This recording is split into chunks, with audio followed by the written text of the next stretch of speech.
You ready? Yes, I Yes. should be ready. With Okay. such a nice smile, I can only be ready. Thank you. Thank you. Ladies and gentlemen, welcome to Acosphere Instagram Live. We have a very special guest today. So let me start by introducing him to you. Just upon obtaining his MBA in finance in 1988, Jean-Luc Bédié joined Citibank's associate program in the spring of 1988 and graduated from the Citicorp Institute of Global Finance. Since then, he has always been involved in banking and the finance industry. From 2012 until now, he first served as financial advisor at the presidency, 2012-2016, and is now serving at the office of the Prime Minister as an advisor in charge of the financial sector in the Ivory Coast. Before joining the public sector, he founded and managed SGI Hudson and Company, an independent investment bank and a member of the regional stock exchange BRVM as it's known in French. During his tenure, Hudson was recognized as being the leading broker on the BRVM. Welcome, my friend. I am glad that you're here and glad to have this conversation with you.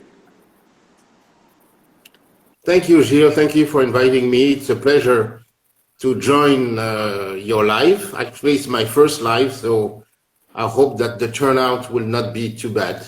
I'm sure it will be great. Thank you for... I'm sure it will be great. So let's get started. On your LinkedIn profile, you describe the Jean-Luc Bédié brand as entrepreneur, finance, public policy office of the Prime Minister, Republic of Côte d'Ivoire, University of Hartford. Jean-Luc, what is your story?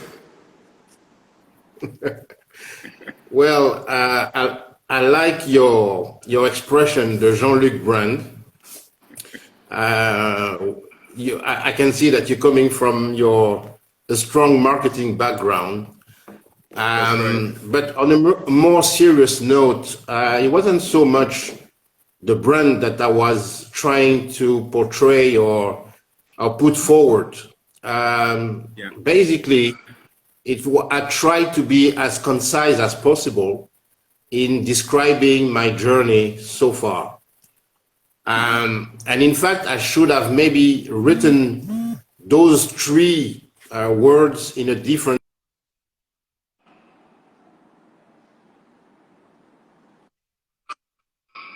sequence, because finance was really the foundation of it all. So I should have started by finance, entrepreneur, and public office. But that being said, as you said, I think that the key to my career was basically upon earning my MBA when I joined and I was lucky and fortunate enough to join one of the best and extremely competitive training programs on Wall Street. Yeah. Basically, this program was a 6 months intensive program where they give you the hard skill, accounting, capital markets, corporate finance, and the like, and then also some soft skills, which are presentation, negotiation skills, and that. But really, that training was really the foundation, and it gave me the tools, the comfort, and really confidence to commit myself for the long term in this industry. So that's for the finance. The entrepreneurship, it really started incidentally. I was having an internship with French investment bank Paribas at the time. So it goes way back as 1984, the summer of 1984. So I'm not young anymore. But really during that summer, I was really exposed to financial analysis. Yeah. And it was really a trigger for me because from then on, I knew that I wanted to be involved in the finance industry and that I wanted to create something of my own at one point.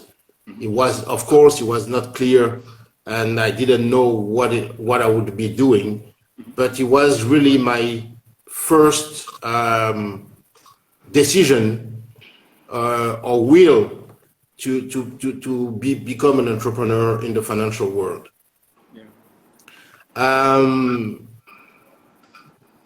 Third, by public office, this was not planned at all. As you said, I had been running Hudson for 16 years, and we were just coming out of the post-electoral crisis at the time, and the opportunity was offered to me. I had discussion with my wife, and she felt that it was a really good opportunity for me to be involved in the public sector. And I felt that it was probably an opportune time for me to be in public office, because I had been complaining for many, many years that most of the finance ministers were not having or taking the financial sector and putting it as a priority. So I felt that I could maybe try to help improve things, and coming from the private sector, maybe I would give you a new look or a new approach to that sector and into developing the financial sector. Got you. Very interesting journey. So, in terms of yourself and your career, what is the biggest opportunity you have faced in your lifetime? Why is that the biggest opportunity, and what shift did it create in you and in your surrounding, in your ecosystem? Well, as I said before, I really wanted to create my own company. Yeah. And I think that in 1995, I believe that I had this opportunity. Yeah. Because the bank I was working with was having some difficulties and was in deep financial stress. Yeah. And it became, after a few weeks of thinking, and it came to me that I didn't want to send any CVs out and try to join another bank. I felt that it was the time really for me to create that investment bank that I had dreamed all along for some years. And I think that also in conjunction with that opportunity, our country was really embarked into deep reform. We were under a heavy structural adjustment program with the IMF. And in that program, the financial sector, or the creation of a regional market, was part of the package. Mm-hmm. So I thought that it was not a coincidence, and it was probably the good time to embark myself in a new journey and in this exciting voyage. Yeah. And it's been 25 years, more than 25 years, and I'm still in that voyage, and I don't regret anything, actually. Of course, you have some ups and downs, but overall, I can say that it was a good opportunity. Okay, excellent. So there is a complete sideways point that I want to make. We have somebody who is in Dubai, and so I will find out from him how he is managing to be here, because you know, Dubai, you can't call, and normally I don't think you can actually connect on Instagram, but that's an aside. That's an aside. When I think of you, my friend, when I think of you, your brand, the following words come to mind: soft-spoken, global finance expert, unique, stylish, kind human being, Ivorian yet African, and universal innovative thinker. What are the words that you would use to describe yourself, why you're effective at what you do, and what skill sets have you had to develop to be able to excel in the fields of finance and banking, and also in public sector now? Thank you. I like stylish. You are. I love the suspenders. that probably would be the easiest thing for me, but no, on a more serious note, I really like to think of myself as a innovative thinker, an anti-conformist, an original, basically. And what do I mean by that? It's not this. It means that I don't necessarily take the easy route, because I hate shortcuts, because they are too dangerous. Yeah. So, you know, one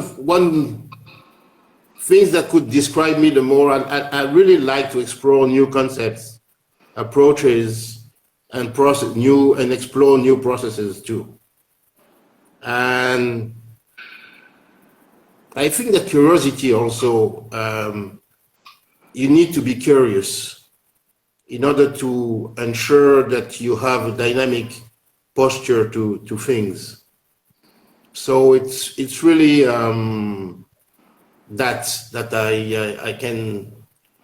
And in terms of skill sets, I would outline that basically you need to pay your dues, and nothing comes as a free lunch in life.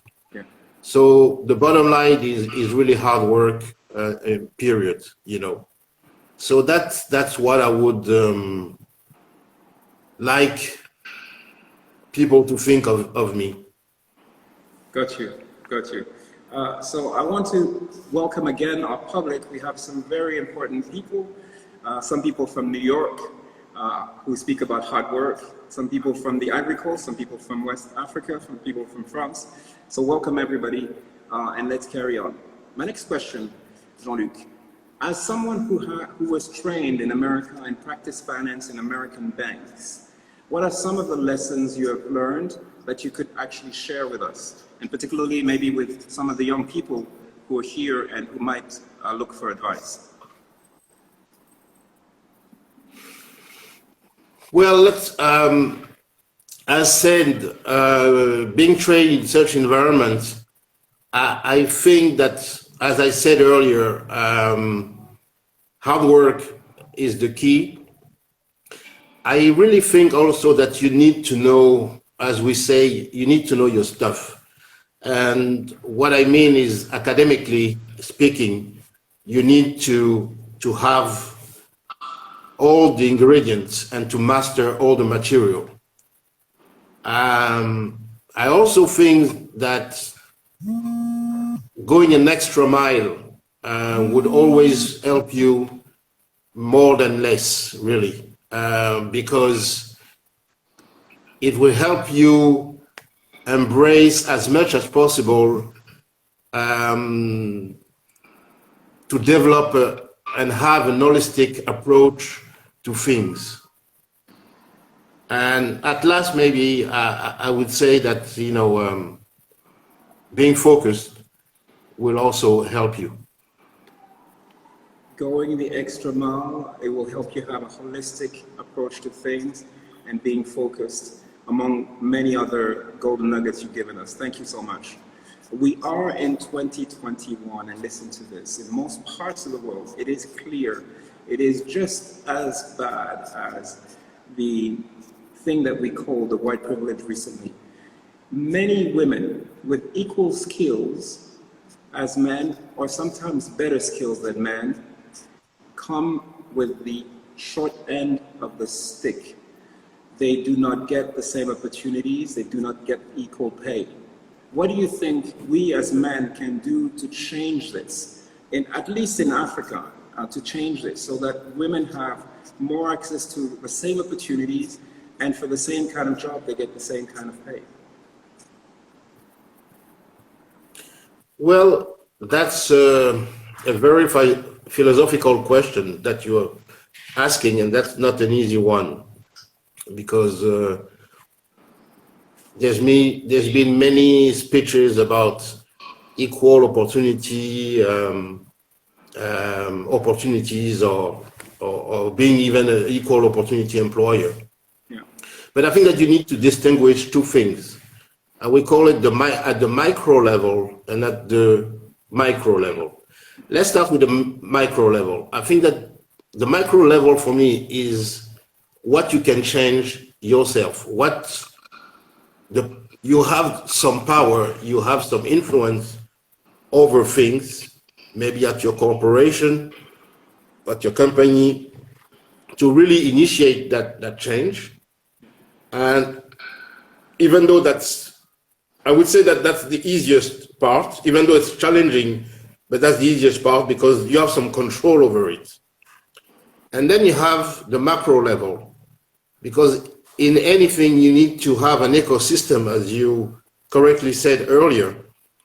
And that ecosystem needs to be conducive enough for women to advance and have better opportunities. Yeah. And that's really at government level, where governments can put forward new policies in order to incentivize women and the advancement of women. I'm thinking of an easy one, but of course, I haven't really given thought about it. But, for example, you can initiate you will give some tax break to a company owned by women, so that could facilitate their endeavor. Yeah. So I think that that's really the key. But coming back to the micro level, I think that action speaks louder than words.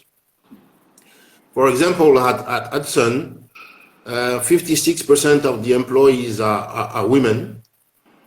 50% of our COMEX are women, and 40% of our board members are women.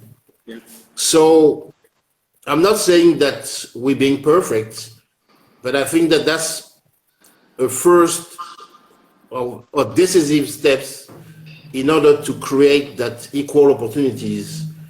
Yes, you're approaching, by your question, the gender issue, but by and large, that's much more minority issue.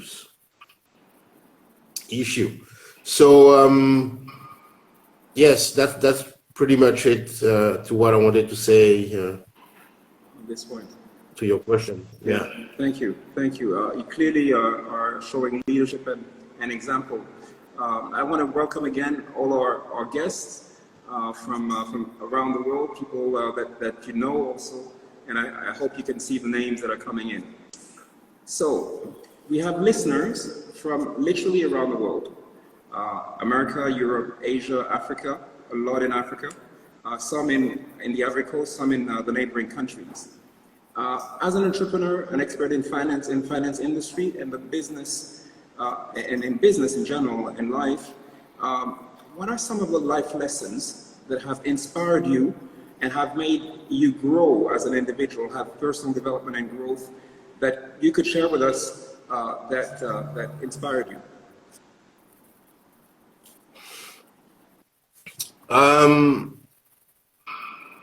Maybe I will try to answer. I will answer your question and then maybe give you one anecdote to back maybe my comments. as I say, I think that try to be the best as you can be. I think that that's number one. That means, of course, being authentic. But as I said earlier, with all this hard work, curiosity, one thing that I would add to that would be specialization. I think that during my days, you had good generalists, but I think that generalists are no longer the preferred route. I think that we're living in a very complex world, and specialization is required if you want to last and basically have a competitive advantage in any industries.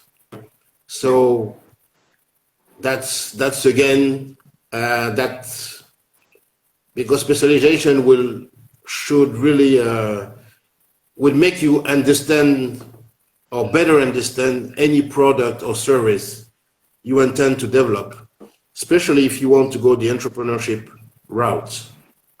And also, exactly. And I would add one thing to that also, resilience.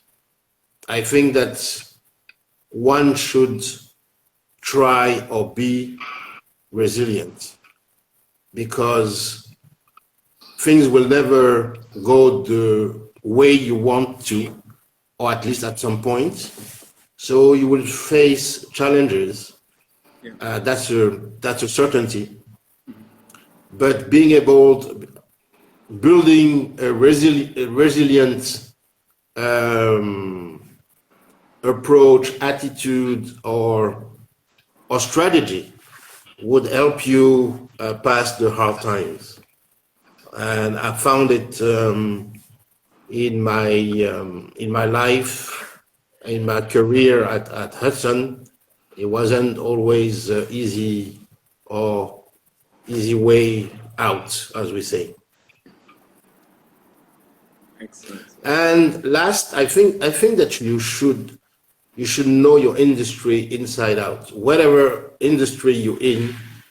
And that's why I was talking about this holistic and strategic view, because you need to understand the ball, and the ball being the whole industry, the world, the product.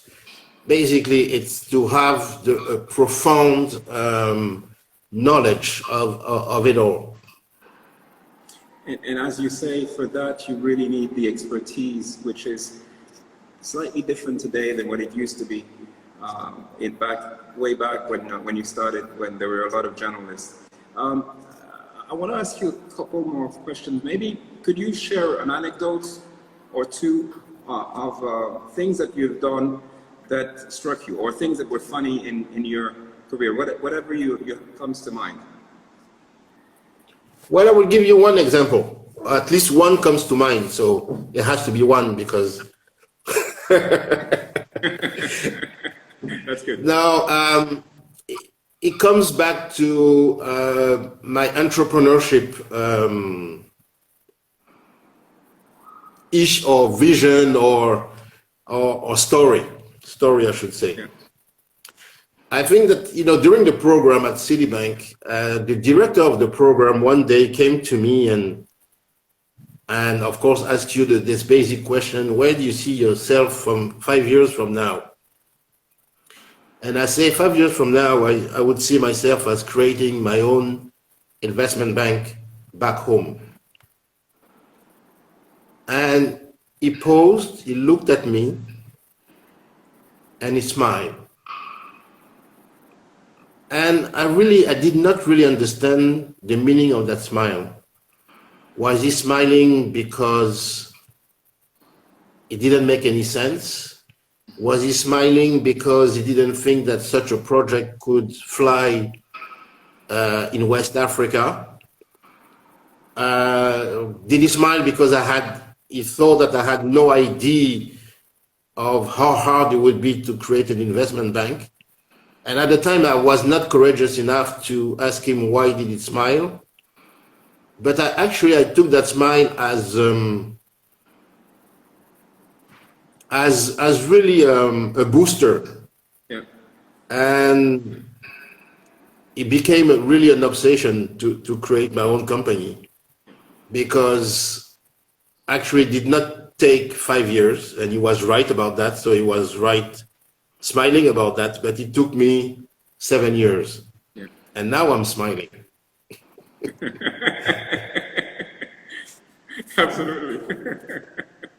Yeah. But really, no, but it shows that everybody is trying to, and it's not, I'm not the first one to say that. I would not, certainly not be the last one. But people will have a tendency to put you down with preconceptions by putting you in a box.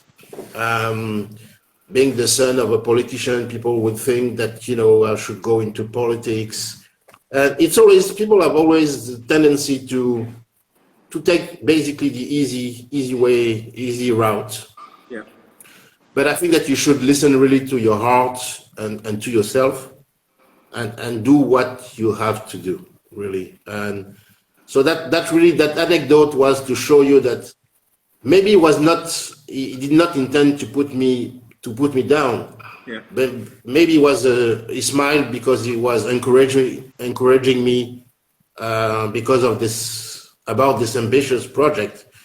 But since he didn't say a word, I could think either way.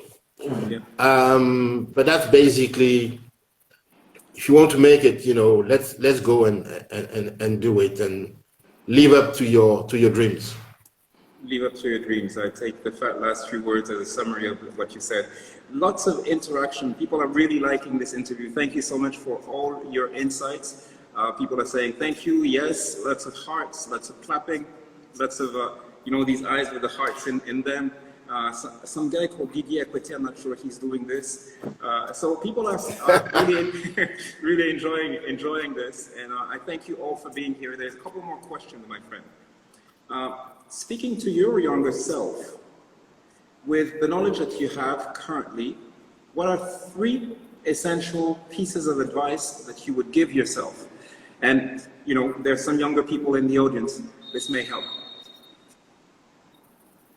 Before you answer, think. It's always hard to be put into that position, because you playing grandfather of Wall Street, as one friend used to tell me.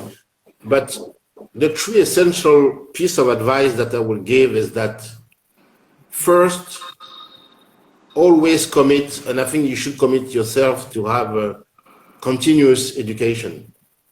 Especially these days, you have a lot of certifications, seminars, training, licenses that you can go or attend to. And I think that you should commit to that.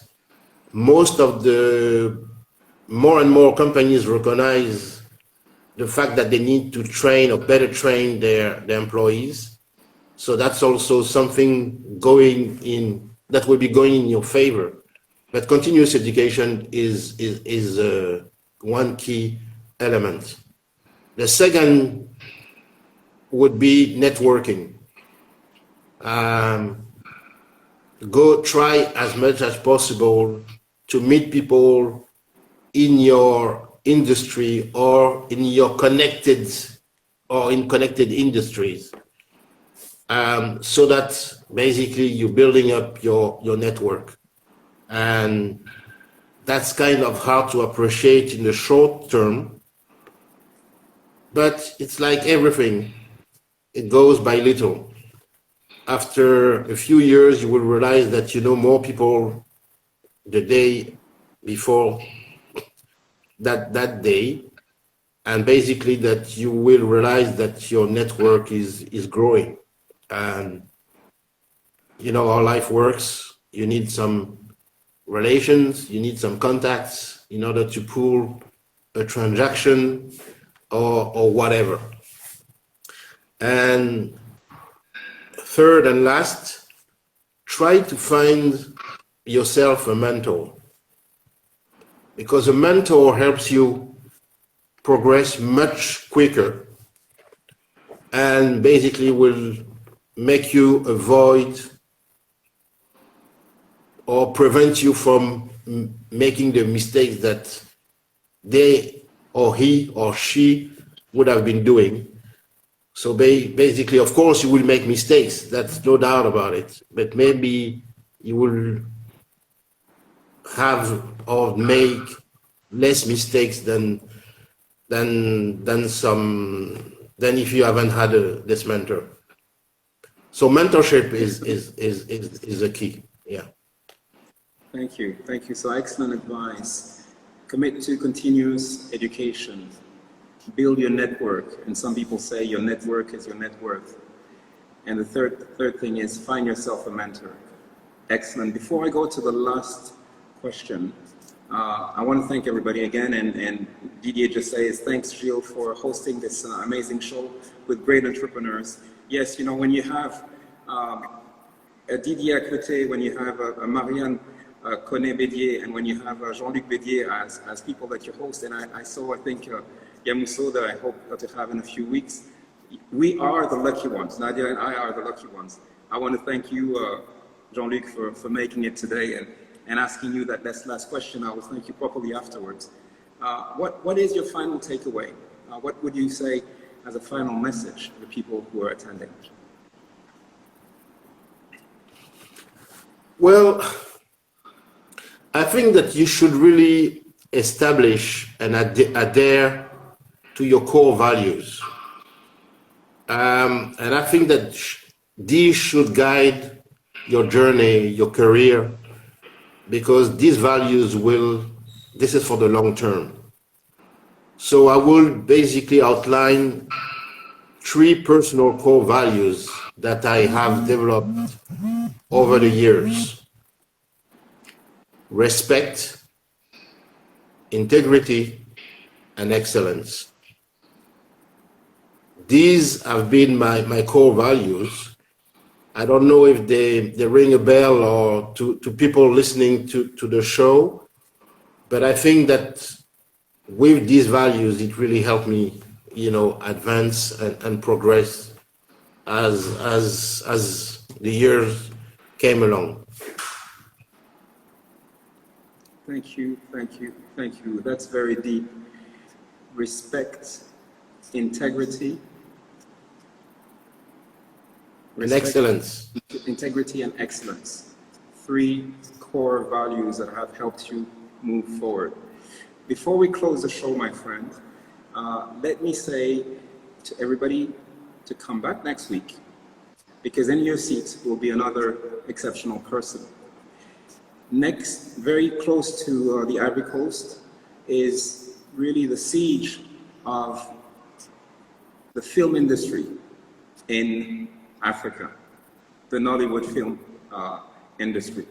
And the lady I will greet has run the show just like Cannes. She does her own Cannes, if you want, as there is Cannes Festival at the moment. She does the Nollywood film festival every year, and she will be coming here next week and speaking to all of you. Jean-Luc, this was a very, very warm, very exceptional interview conversation, very relaxed. I love your braces. Don't take them away. You're such a cool guy. I'm so happy to have you, and I'm very, very grateful that you were here today. I would be I would be your Black Larry King. Yes, yes. That's a very good analogy. Take good No, care. thank you.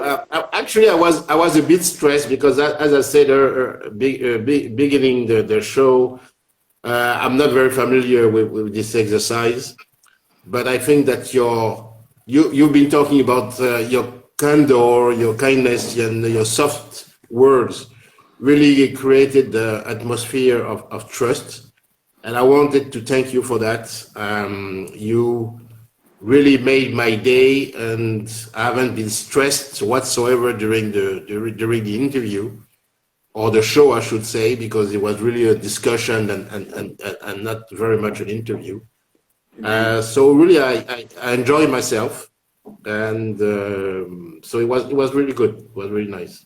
Thank you. Yeah, excellent. Thank you so much. And we're getting thank yous from different parts of the world, from Marianne. And I'm thanking all of the people that have been listening, and I wish them the very best in their endeavors.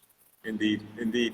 So on that word, we'll say goodbye. There's a lot of people who've been here before as interviewee, Marianne from Marrakesh, Marianne, who was here a few months ago, and Bédié, Femi just joined from Lagos. Actually, she is in Ibadan, I think, and I'm missing one or two. But Carl Malon is the guy who was in Dubai, and so.